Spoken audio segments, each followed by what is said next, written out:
A busca por redução de desigualdade e, proporcionalmente, o aumento da qualidade de vida das pessoas.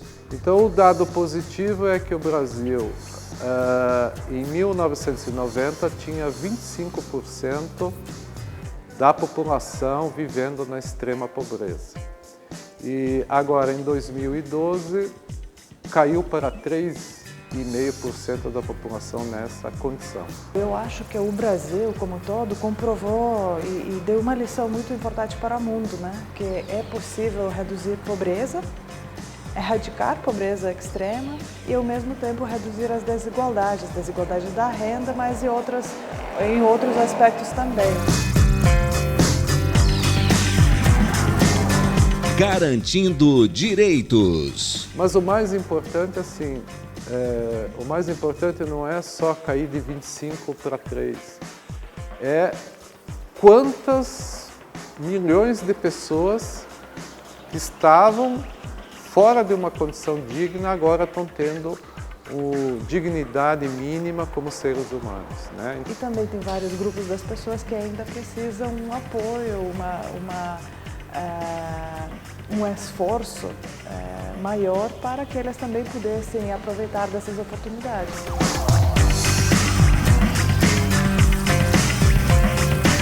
No programa de hoje, as metas da ONU que passarão a vigorar em 2016. O Sustentar está começando agora.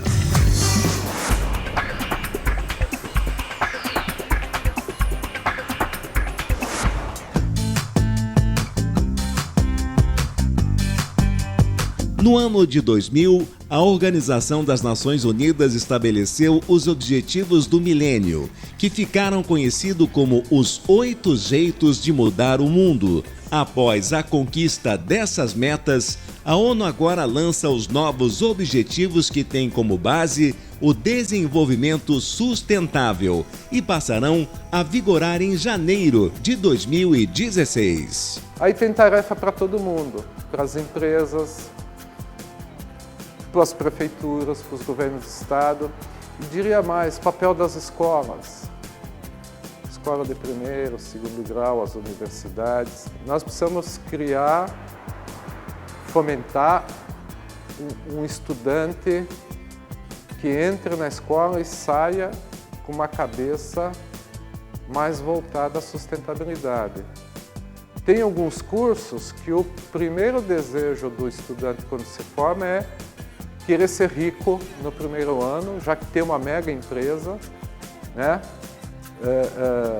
Tem modelos de empresários e eles acham que no primeiro ano eles querem se tornar um dos mais ricos do país em 1 ano, 5 anos, né?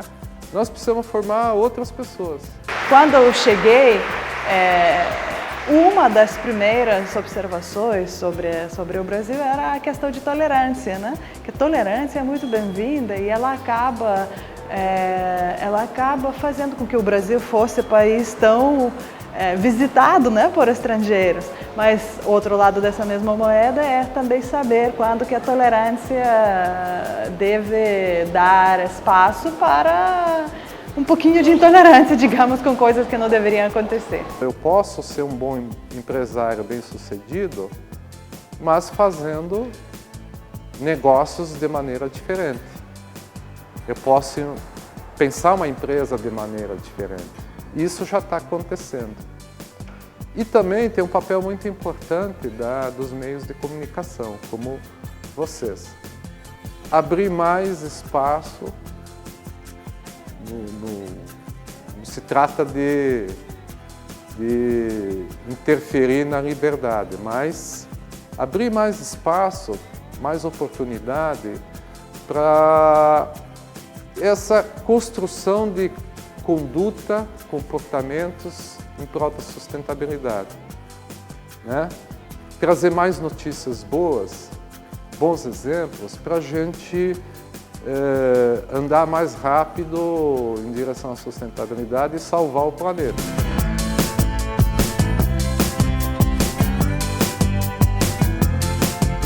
é um caminho, não é caminho fácil para ser trilhado, não foi alcançado tudo que deve ser alcançado ainda, né, nesse sentido, mas assim, igual, por exemplo, a agricultura familiar, comprovadamente é o futuro, não são as grandes fazendas e o caminho de grande eficiência, sabe? Mas é a diversificação, é a agricultura familiar. No caso da economia solidária, acho que vocês também estão trabalhando na mesma lógica, né? Que indústrias grandes é extremamente importante, né? Porque até não vamos produzir carro, por exemplo, que é muito demandado, com um grupo familiar, né? Mas acho que a economia solidária, a economia mais justa, é o futuro, sim. Agora, como eu falei agora há pouco com o pessoal do Fórum de Economia Solidária, é importante também avaliar o impacto dessa política e das suas ferramentas. Então, sustentabilidade agora virou uma obrigação urgente. Todos os governos, todas as empresas, a sociedade civil tem que colocar a busca da sustentabilidade como um caminho indispensável e imprescindível, o mais rápido possível.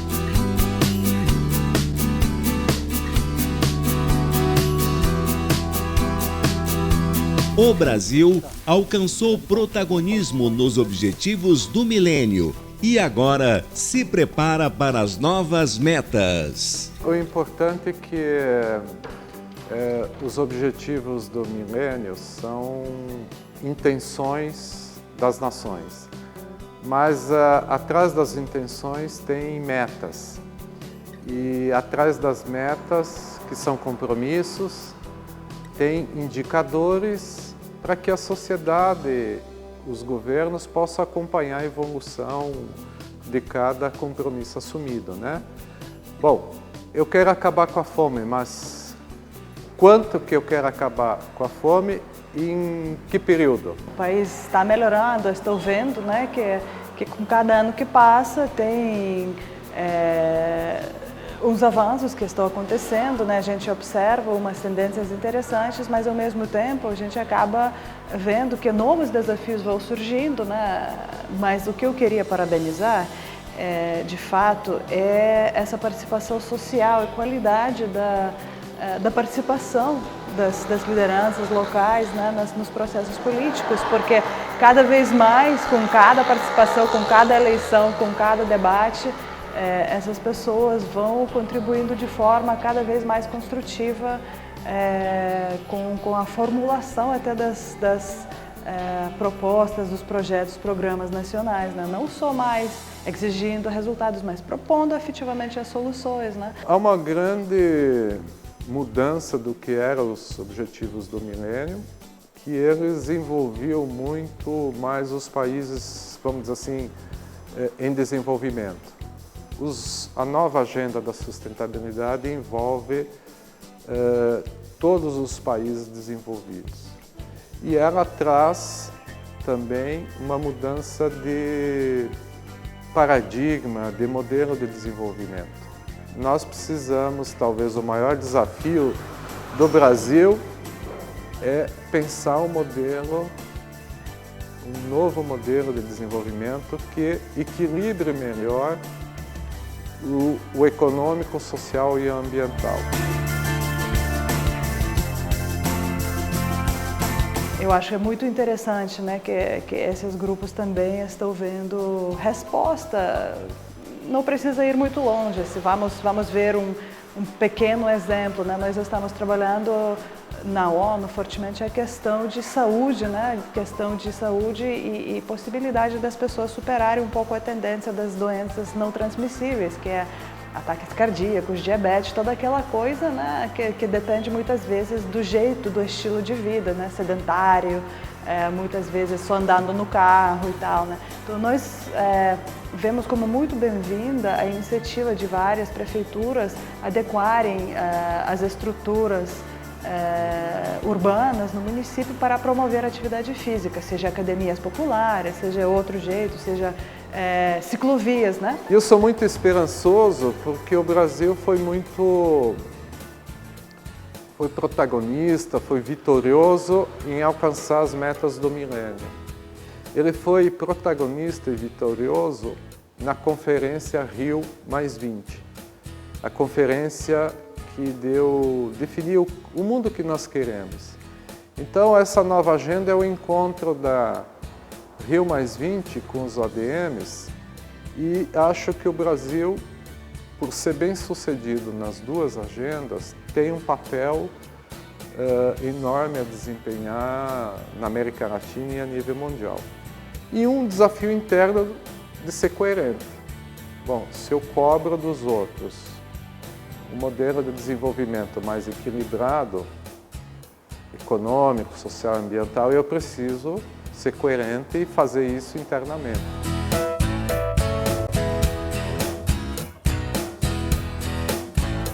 A seguir, o reconhecimento do trabalho desenvolvido no Brasil foi através do combate à extrema pobreza.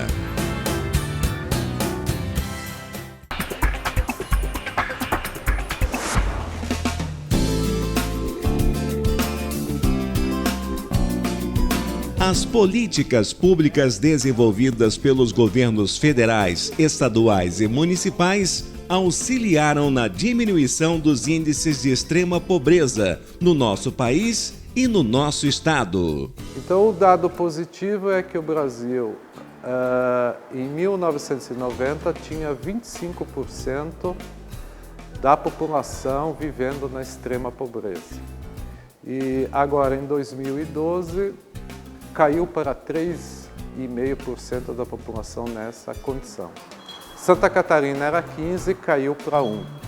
Então, mostra um progresso bastante importante. Porém, ainda é pouco conhecido e pouco divulgado essa conquista da sociedade brasileira, que é políticas públicas federais, políticas públicas dos estados, muitas vezes dos municípios, o esforço da comunidade local, de uma empresa, de uma ONG, que ajudaram também a minimizar ou diminuir muito a população que estava na extrema pobreza.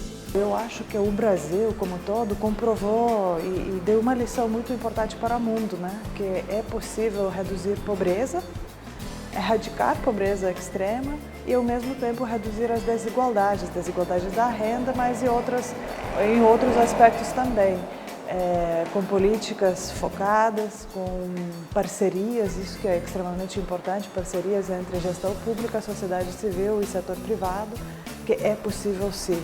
Num país que é país tropical, num país que é país que saiu de uma ditadura, que está recente, né, no sistema democrático, é possível sim. Então, essa lição, ela se aplica no âmbito nacional e muitos países estão olhando para o Brasil para aprender como que foi feito.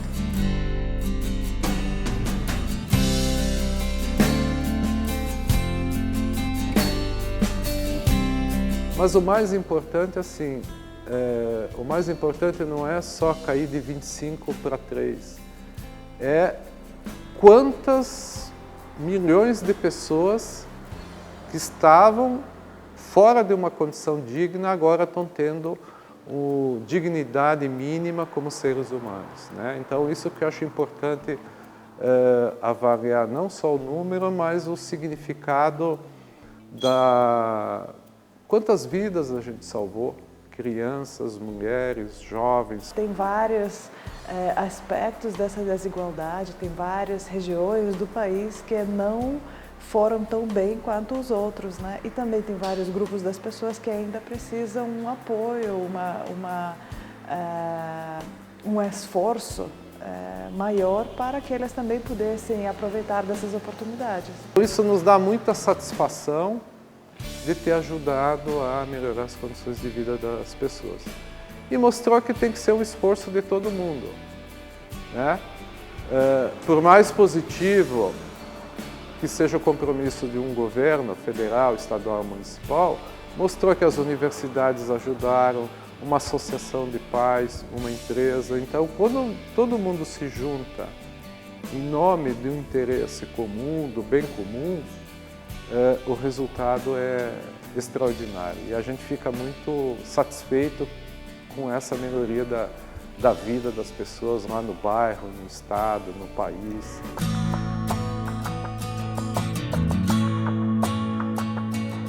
Eu acho que o problema não é tanto a ausência dos dados, por exemplo, que comprovam ou desprovam um fato ou outro fato. O que eu vejo como desafio, de fato, é cidadão comum começar a acessar essas informações e se referenciar a elas no processo de avaliação política, no processo de análise. Acho que isso que é importante. E nesse trabalho, o Movimento Nacional pela Cidadania e Solidariedade, com o seu esforço em levar as informações sobre objetivos de desenvolvimento do milênio até as comunidades, com o seu esforço em utilizar os indicadores objetivos construídos em parceria para avaliar o progresso, para monitorar o progresso, para incentivar os gestores locais também a tomar iniciativas focadas em ODMs, essa parceria é de extrema importância, porque de fato dessa forma o Brasil está mudando a sua cultura política. A crise de 2008, que nasceu nos Estados Unidos, merece uma reflexão e ela ainda está trazendo consequência para diversos países e para o Brasil, para os estados e municípios, né? Quem provocou a crise? É quem trabalha ou quem especula? Então, a gente tem percebido que quem procura especular na economia é o que mais trazem crises e mais trazem danos ao meio ambiente, às famílias, aos países. E ninguém está na cadeia, ninguém foi preso. Mas milhares de pessoas perderam emprego, são afetadas. Cada pessoa pode acessar as informações e utilizar elas na avaliação do desempenho da política pública e do gestor, do vereador, do senador. Como que as propostas desse político vai fazendo diferença, como que as propostas desse político estão alinhadas com plataformas que ele ou ela promoveu na hora de eleição e como que elas então estão atendendo às demandas e necessidades da comunidade daquela pessoa. Então essa mudança da cultura política eu acho que está em curso, sim, que vai fazer com que, de fato, a comunidade e a sociedade brasileira como um todo vai avaliar o desempenho daqui para frente. E queria ver muito o reconhecimento também.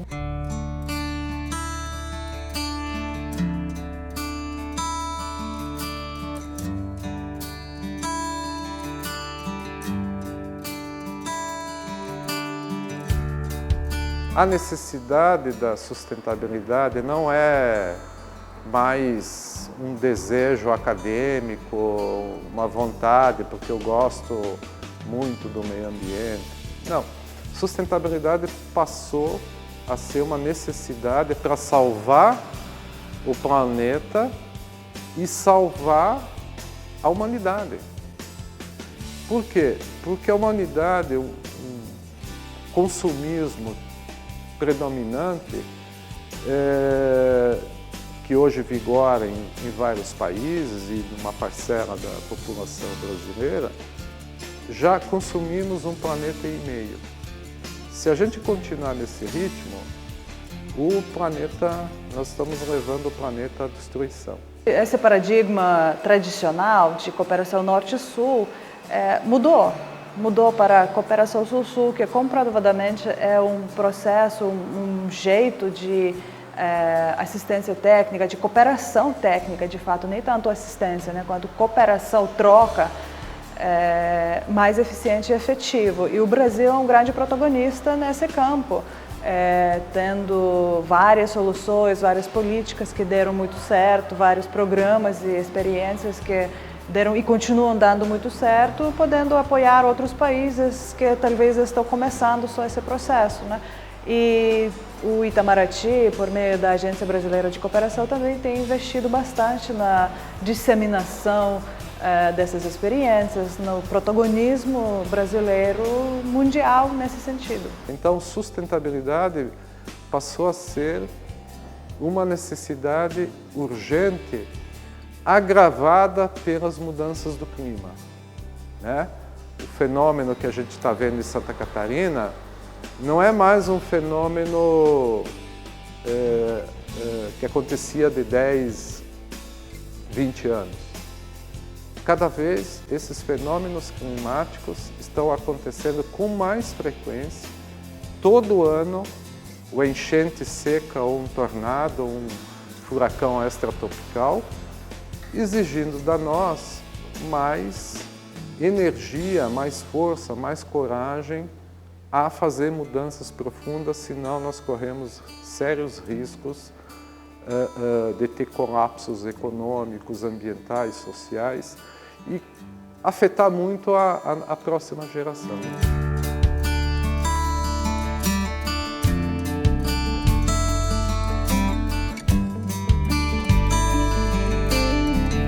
No próximo bloco, representantes da ONU que estiveram no estado participaram de fórum sobre economia solidária.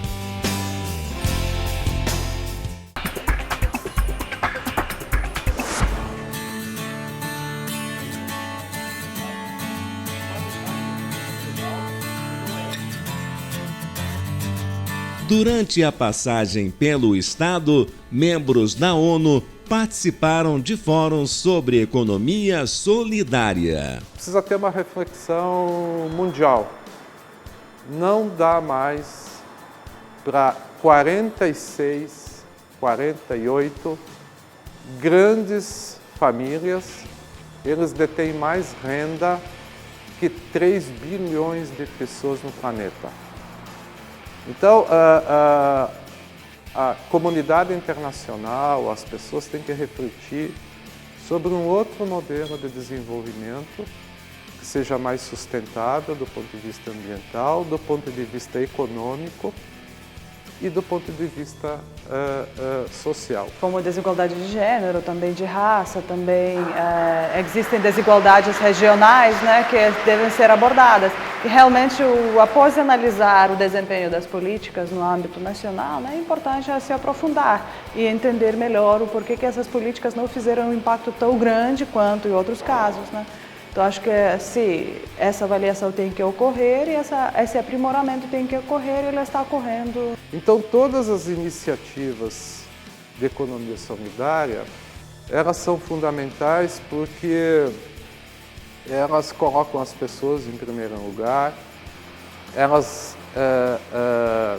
não colocam o lucro como a qualquer preço, elas colocam o objetivo de ter resultados econômicos para os projetos se perpetuarem, né?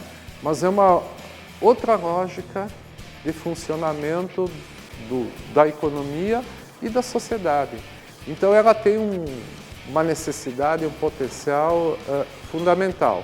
Mas não podemos esquecer, do outro lado, a repensar que modelo de economia nós queremos.